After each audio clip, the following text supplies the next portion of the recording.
Hello friends, ഞാൻ വാഴ 1, വാഴ 2 OTT കണ്ടു. വാഴ 2 ആണ് എനിക്ക് കൂടുതൽ ഇഷ്ടപ്പെട്ടത്. കാരണം അതിൽ ഞാൻ പഠിച്ച സ്കൂളുണ്ട്.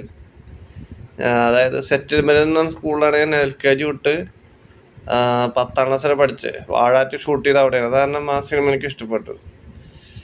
സിനിമയിൽ ഭയങ്കര ഇടിയൊക്കെ ഉണ്ട് സെറ്റിൽമെൻറ്. പക്ഷെ ഞാൻ പഠിച്ച സമയത്ത് ഒരു ഇടി പോലും ഇവിടെ നടന്നിട്ടില്ല ഇതേപോലത്തെ.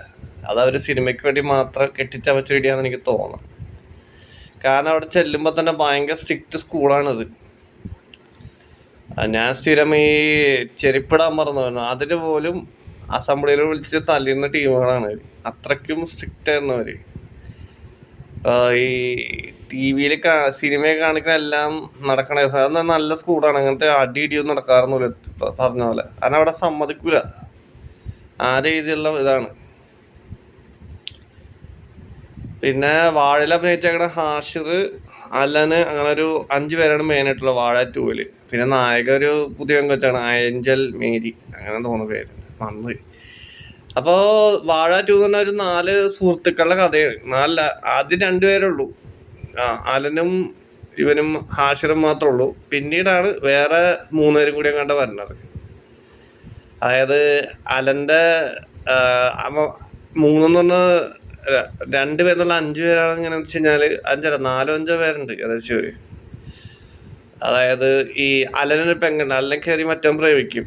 എന്നിട്ട് ഇത് കണ്ടുപിടിച്ച് കഴിയുമ്പോൾ ഹാഷിറെല്ലാം കൂടി മറ്റൊരു തല്ലാൻ ചെല്ലും. അങ്ങനെ ഇവനും അവൻ്റെ ഇതൊക്കെ പതുക്കെ ഫ്രണ്ട്സ് ആവും. അതിനും വേറെ ചെറിയ ഇടിയുണ്ട്. അപ്പോൾ 5 പേര് തന്നെ അവരാദ്യം ഒരു 3 സെറ്റായിരുന്നത്. അപ്പോൾ ഒരുത്തൻ ഒഴിഞ്ഞുപോയി. പിന്നെ ഇതിൽ ഏറ്റവും വലിയ പ്രത്യേകത എന്ന് വെച്ച് കഴിഞ്ഞാൽ മര്യാദയ്ക്ക് പഠിച്ചു കഴിഞ്ഞാൽ ജീവിതം സെറ്റാവും, അല്ലെങ്കിൽ ജീവിതം ചിലപ്പോൾ സെറ്റാവില്ല.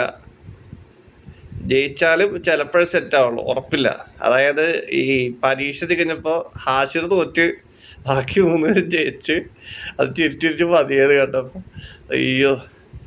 അത് കഴിഞ്ഞിട്ട് ഈ 3 പേര് ജയിച്ചെങ്കിലും 3 പേർക്കും ബുദ്ധിമുട്ടുള്ള ജോലി കിട്ടി. അതായത് നമ്മൾ ഡിഗ്രി മാത്രം ജയിച്ചിട്ട് കാര്യമില്ല. ഇതുകൊണ്ട് പറഞ്ഞവർ ഉദ്ദേശിക്കുന്നതാണ്, നമ്മൾ വെറുതെ കയറി ഡിഗ്രി മാത്രം പാസ്സായിട്ട് കാര്യമില്ല.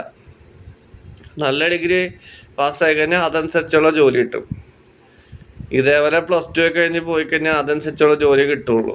അതായത് നമ്മൾ എഞ്ചിനീയറിംഗ് പഠിച്ചു കഴിഞ്ഞാൽ എഞ്ചിനീയറിംഗിൽ ജോലി കിട്ടും, മാസം അത്ര ലക്ഷങ്ങൾ കിട്ടും. ഈ ഡിഗ്രിയൊക്കെ പഠിച്ചു പോയി കഴിഞ്ഞാൽ ചിലപ്പോഴേ ജോലി നല്ലതായിട്ട് കിട്ടുള്ളൂ പുറം രാജ്യങ്ങളിലൊക്കെ. ഇപ്പോഴേ പണ്ട് 1980-ലൊക്കെ ആണെങ്കിൽ ഗൾഫിൽ ഒരു ഡിഗ്രി തന്നെ വിലയുണ്ടായിരുന്നു. ഇപ്പം അങ്ങനെ വിലയൊന്നുമില്ല ഡിഗ്രിക്കൊന്നും. ഇവിടെ എഞ്ചിനീയറോ MBA ഒക്കെ ആണെങ്കിൽ നല്ല ജോലി കിട്ടുന്നതാണ് എനിക്ക് തോന്നുന്നത്.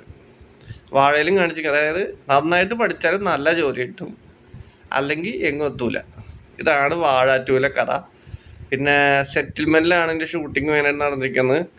പിന്നെ കുറച്ച് തടിക്കക്കടവുണ്ട്, അവിടെയാണ് ഞാൻ ജനിച്ചു വന്നത്. അതുകൊണ്ട് തന്നെയാണ് ഈ വാഴ എനിക്ക് ഇഷ്ടപ്പെട്ടത്. വാഴ 2 എന്ന് പറഞ്ഞാൽ അത്യാവശ്യം നല്ല പടം, വാഴ 1-നേക്കാൾ എന്തുകൊണ്ടും. ഈ വാഴ 2-ലെ പോലെ മില്യൺസ് ഓഫ് എന്നല്ല, ചിലരുമായിട്ടും ആ കഥ ഒരു സാമ്യം എന്നുണ്ട്. എല്ലാവരായിട്ടും കഥ സാമ്യം. കാരണം എല്ലാവരും നല്ല ഇടിച്ചിട്ടൊന്നുമല്ല സ്കൂളിലൊന്നും വളർന്നെ. ഒരു 10% പേരെ ഇങ്ങനെ ഇടിച്ചിട്ടൊക്കെ വളരുള്ളൂ. ഞാനൊന്നും സ്കൂളിൽ ഇടി ഉണ്ടാക്കിയിട്ടല്ല വളർന്നേക്കണേ. എനിക്കൊന്നും അത് സമയം ഉണ്ടായില്ല, അതുകൊണ്ടാണ്. അപ്പം ഇത്രേ ഉള്ളൂ ഫ്രണ്ട്സ്. വാഴ വലിയ കുഴപ്പമില്ലാത്ത പടമാണ്, വാഴ 2. അപ്പം ഇത്രേ ഉള്ളൂ ഫ്രണ്ട്സ്.